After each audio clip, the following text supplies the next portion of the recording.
오늘 말씀의 제목은 오직 주만 바라보나이다 라는 제목으로 함께 은혜를 나누겠습니다. 우리는 살면서 여러 가지 문제를 만나요.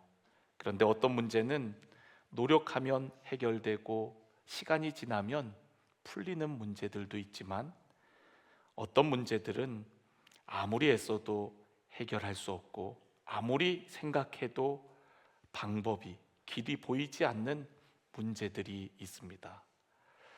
여러분 중에도 그러한 인생의 문제를 경험하신 분들이 있을 겁니다. 생각지 않은 육체의 병이 찾아왔을 때, 또한 가정의 위기 앞에서, 그리고 경제적인 어려움 속에서 깊은 밤을 뜬 눈으로 지새우거나 한숨을 내쉬었던 순간들이 있을 겁니다. 오늘 우리가 읽은 본문이 바로 그런 상황 가운데 놓인 한 왕의 이야기입니다. 그는 유다 왕 여호사밧이에요. 오늘 본문 1절 말씀을 우리 다시 한번 읽어볼까요? 시작. 그 후에 모압 자손과 암몬 자손들이 마온 사람들과 함께 와서 여호사밧을 치고자 한지라. 아멘.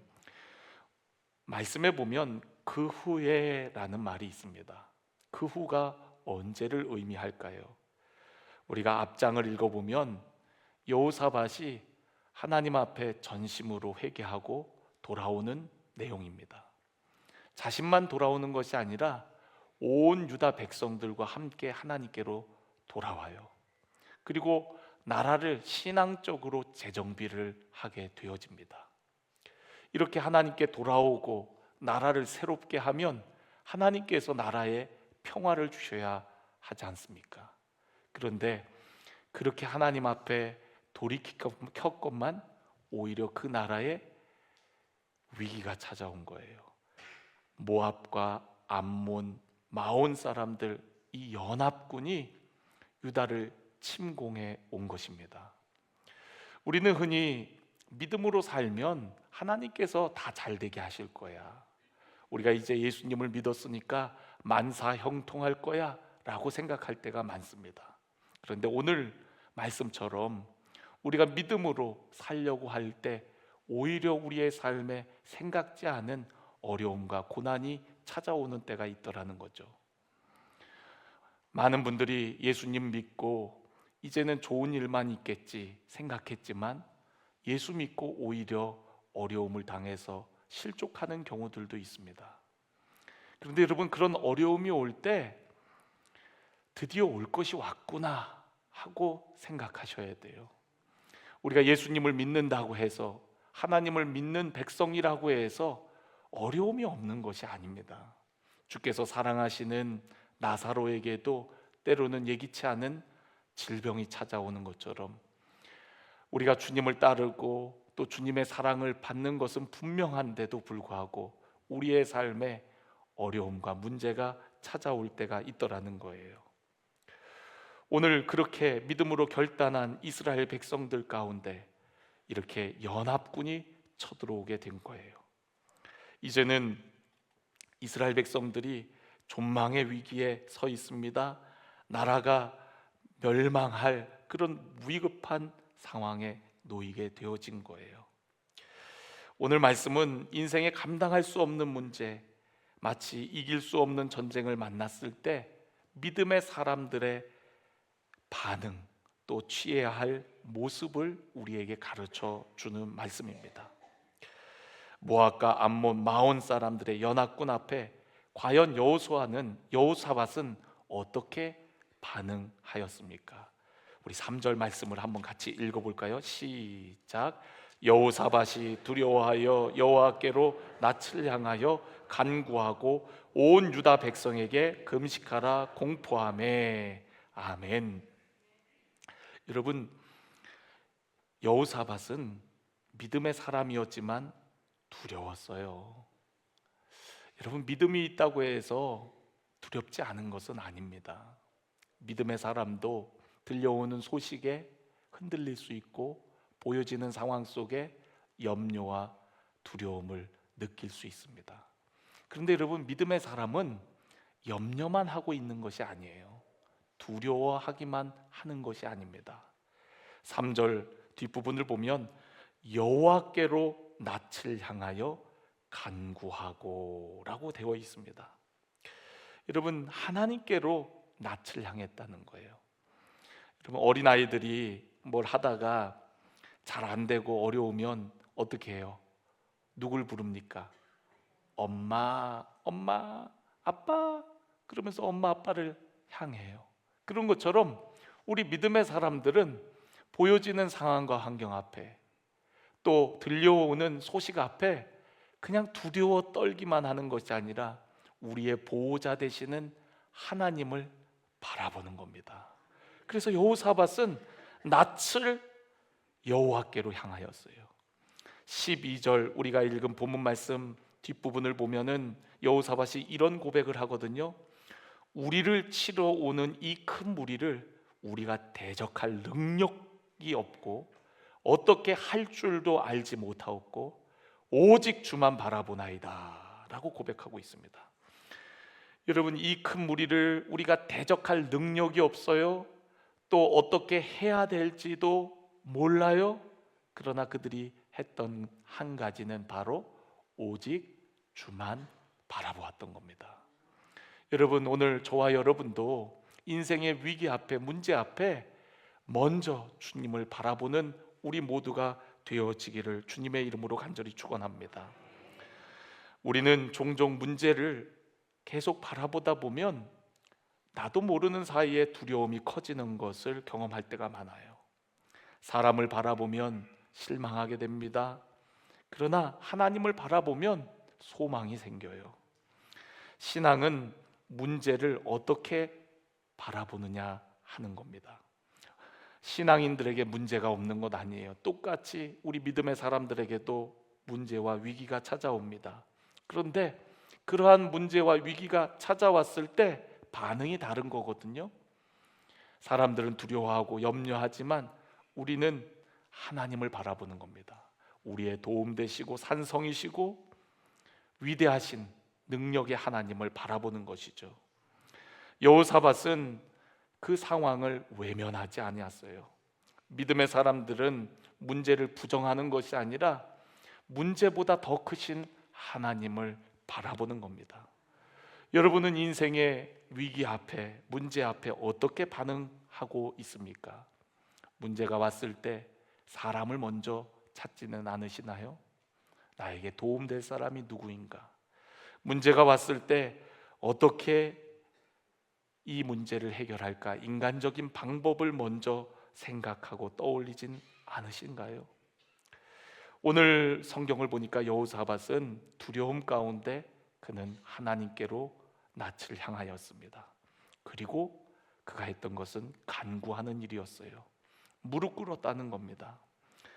여러분, 우리 인생의 진짜 문제는 무릎에서 결정이 되어요. 우리가 기도할 때 문제는 더 이상 문제가 아니고 문제보다 크신 하나님이 보여지고 하나님의 도우심을 입지만 문제 앞에 우리가 무릎 꿇지 않으면 문제가 우리를 짓누르는 겁니다. 문제 앞에서 우리는 넘어질 수밖에 없는 거예요. 그러나 여호사밧은 두려워했을 뿐만 아니라 주님을 향하였고 그리고 무릎 꿇었습니다. 혼자만 무릎 꿇었던 것이 아니라 온 백성에게 금식하라 공포하고 온 백성들로 하여금 함께 기도하는 모습을 볼 수가 있는 거예요. 여러분, 기도는요 함께 할 때 더욱 강력해집니다. 출애굽기 17장을 보면 이스라엘 백성들이 출애굽해서 르비딤에 이르렀을 때에 아말렉 족속이 그들을 앞을 가로막고 싸우고자 달려듭니다. 이스라엘 백성들은 이제 막 애굽 땅에서 나왔기 때문에 싸울 준비도 되어 있지 않습니다. 싸울 무기도 없습니다. 그런데 아말렉이 싸우고자 나오는 거예요. 이때 모세는 여호수아에게 백성들 중에 싸울 만한 사람들을 택하여 나가서 싸우라고 합니다. 그리고 모세는 산에 올라가 기도하겠다고 말씀해요. 어떻게 보면 군사적으로 누구보다도 탁월한 사람이 모세이고 왕궁에서 훈련을 받았으니까요. 누구보다도 이 광야의 지형을 잘 알고 있는 사람이 모세인데, 모세가 나가서 싸워야 될 것 같은데 모세 자신은 산에 올라가겠다 하고 여호수아로 하여금 싸우라고 명합니다. 그런데 여러분, 놀라운 사실은 그 전쟁의 승패가 어디에 달려 있었습니까? 기도에 달려 있었어요. 모세의 기도의 손이 올라가면 여호수아가 이기고, 그 손이 피곤하여 내려가면 여호수아가 밀리는 거예요. 지는 거예요. 그걸 본 아론과 훌이 모세 혼자 기도의 손을 올리게 하지 아니하고 어떻게 합니까? 양쪽에서 한 팔씩 잡아갖고 함께 기도의 손을 높이 치켜 올려서 결국 그 전쟁에서 승리하게 되어집니다. 여러분, 우리가 혼자도 기도해야 되지만 함께 기도할 때 더 강력한 하나님의 은혜와 역사를 경험하게 되어지는 줄로 믿습니다. 함께 기도하기를 원합니다. 함께 예배의 자리, 기도의 자리로 나아가기를 간절히 원합니다. 오늘 우리가 읽은 본문 말씀 13절에도 마찬가지로 같은 모습입니다. 13절, 유다 모든 사람들이 그들의 아내와 자녀와 어린이와 더불어 여호와 앞에 서더라. 아내와 자녀들, 어린이 모두가 더불어서 하나님 앞에 섰다. 4절 말씀에 보면 유다 사람이 여호와께 도우심을 구하려 하여 유다 모든 성읍에서 모여와서 여호와께 간구하더라. 그러니까 여러분, 모든 세대, 모든 성읍에 있는 사람들이 함께 나와 하나님 앞에 간구하는 모습을 볼 수가 있어요. 여러분, 우리 교회도 더 많은 분들이 깨어 기도하기를 간절히 원합니다. 특별히 여러분의 가정에 자녀들이 함께 예배하고 기도하는 하나님의 백성이 되어지기를 주님의 이름으로 간절히 축원합니다. 하나님의 역사는요, 기도에 달려 있거든요. 기도의 승패가 달려 있습니다. 지난 고난 주간 우리 특별 새벽 예배 때 우리 교회에 그 마지막 날 세 보니까 딱 몇 명 왔을까요? 여러분 한번 맞춰 보세요. 여러분, 제가 금방 얘기하려고 그랬는데 몇 명 왔을 것 같아요? 마지막 날 20명이요? 120. 조금 더. 230. 우리 권사님 믿음이 좋으세요. 그렇게 될 줄로 믿습니다. 210명이 왔어요. 그런데 여러분, 그 교회의 새벽기도 인원은 그 교회 11조라는 얘기를 흔히 해요. 우리 교회 평소에는 60명에서 70명 정도 새벽 예배를 하거든요. 그게 우리 11조에 지금 우리 교회 11조입니다. 그런데 특세 때 210명 마지막 날 우리 목사님이 다 세보니까 210명이래요. 우리 교회가 2100명을 놓고 예배자가 세워지기를 위해서 기도하고 있잖아요. 그날 딱 11조가 나왔어요. 우리 교회 앞으로 2100명의 예배자가 세워질 줄로 믿습니다.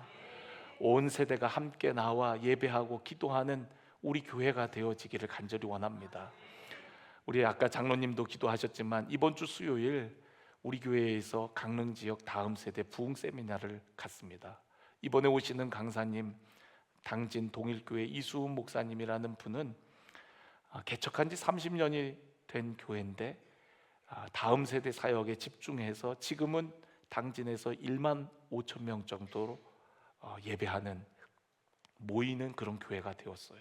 30년 만에. 놀랍죠? 30년 만에. 당진은 인구가 17만 명 정도밖에 안 됩니다. 우리 강릉은 몇만 명이죠? 21만 명. 우리 강릉에는 10,000명 넘는 교회가 없거든요.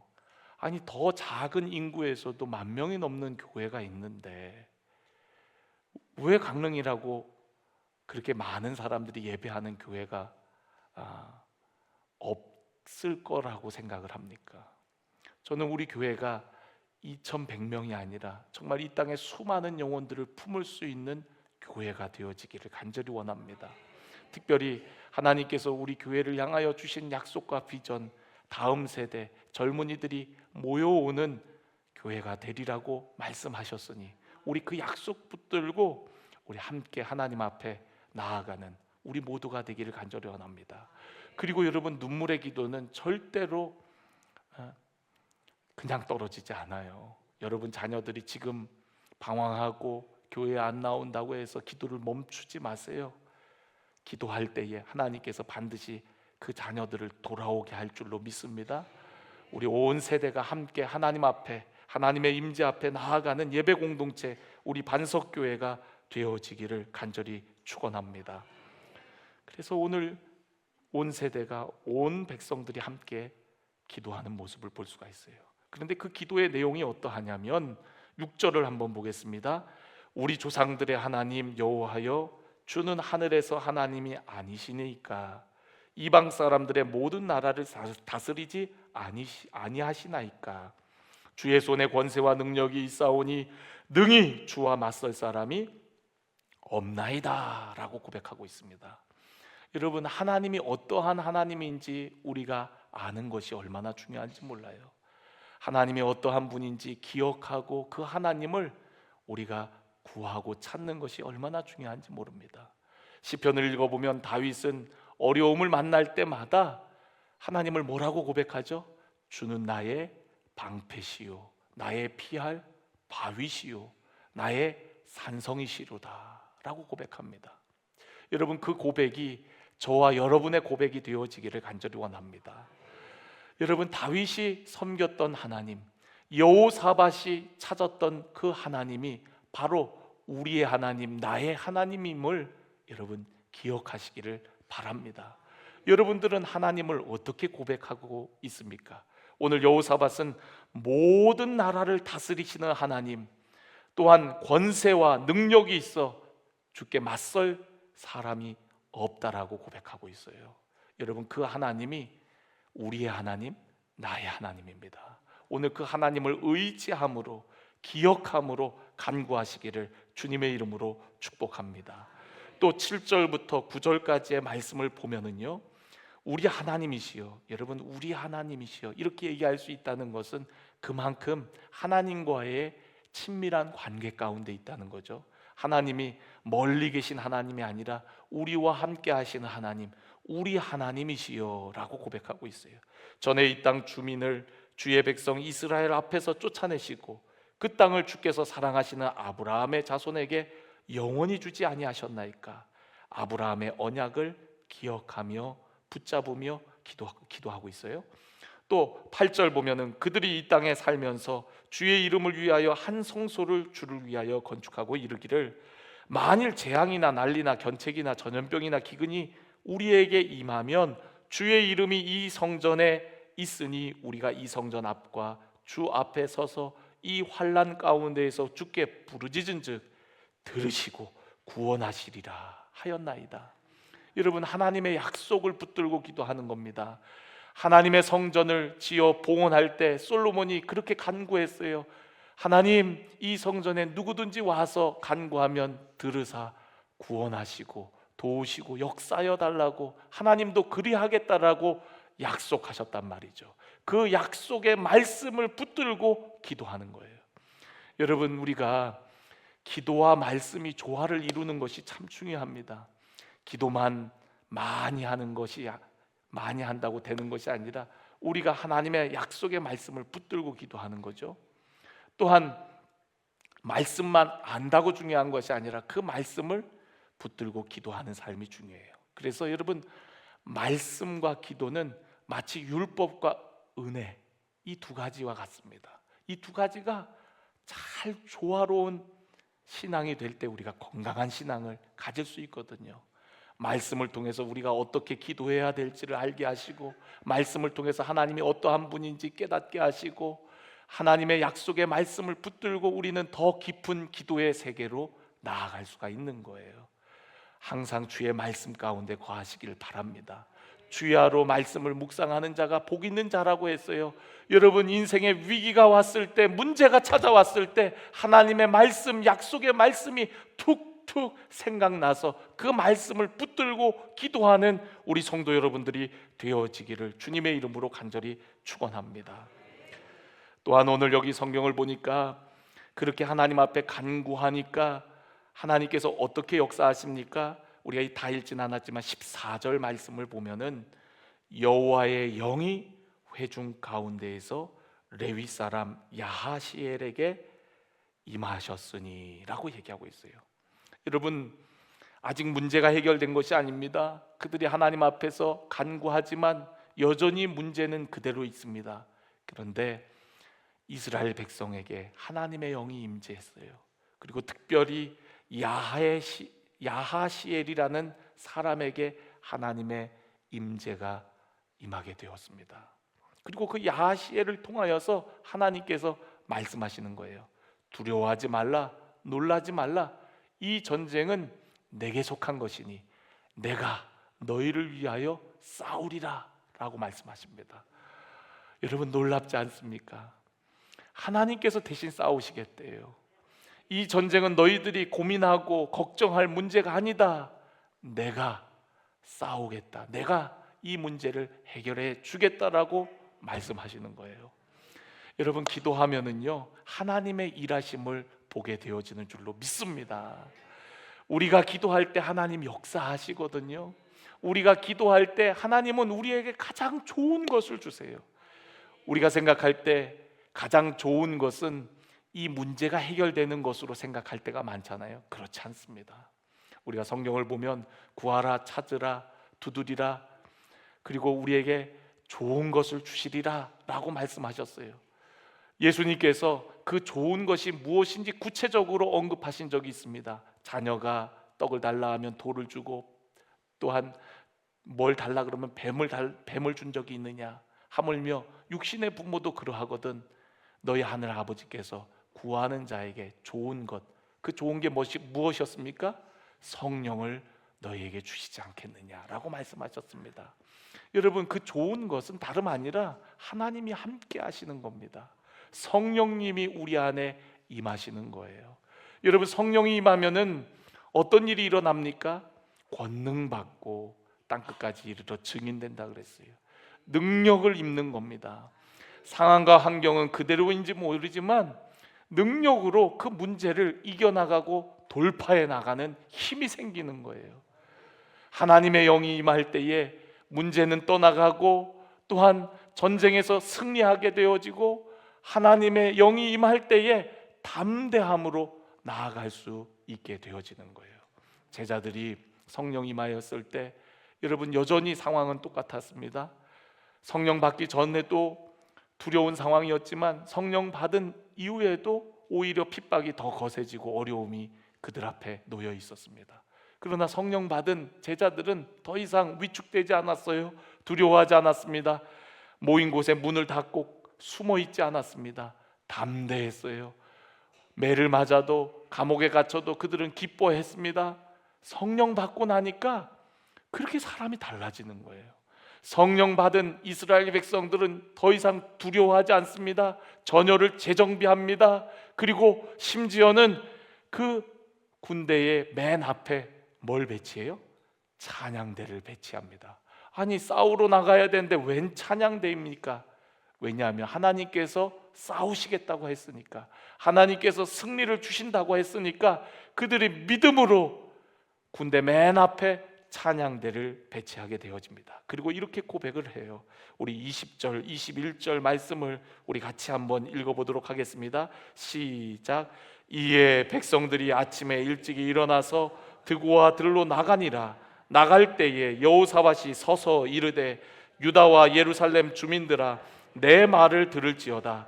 너희는 너희 하나님 여호와를 신뢰하라. 그리하면 견고히 서리라. 그의 선지자들을 신뢰하라. 그리하면 형통하리라 하고, 백성과 더불어 의논하고 노래하는 자들을 택하여 거룩한 예복을 입히고 군대 앞에서 행진하며 여호와를 찬송하여 이르기를, 여호와께 감사하세 그의 인자하심이 영원하도다 하게 하였더니. 할렐루야. 여러분, 하나님을 신뢰하라. 그리고 선지자를 신뢰하라. 그리하면 견고히 서고 형통하리라 라고 권면하고, 그리고 백성들과 더불어 의논하여 노래하는 자들을 앞에 배치하는 겁니다. 그리고 하나님께 감사하라, 그의 인자심이 영원하다라고 고백하며 나아가도록 했어요. 여러분, 이들이 이렇게 찬송한 시점이 전쟁에서 이긴 때입니까? 아니면 아직 아무 일도 일어나지 않은 때입니까? 아무 일도 일어나지 않았어요. 아직 전쟁이 어떻게 될지 모르는 상황입니다. 그런데 그들은 그러한 문제가 여전히 있는 상황 속에서 하나님을 찬송하는 거예요. 여러분, 이 찬송이 믿음의 찬송입니다. 이 찬송이 능력의 찬송입니다. 찬송 가운데 하나님께서 거하신다 그러잖아요.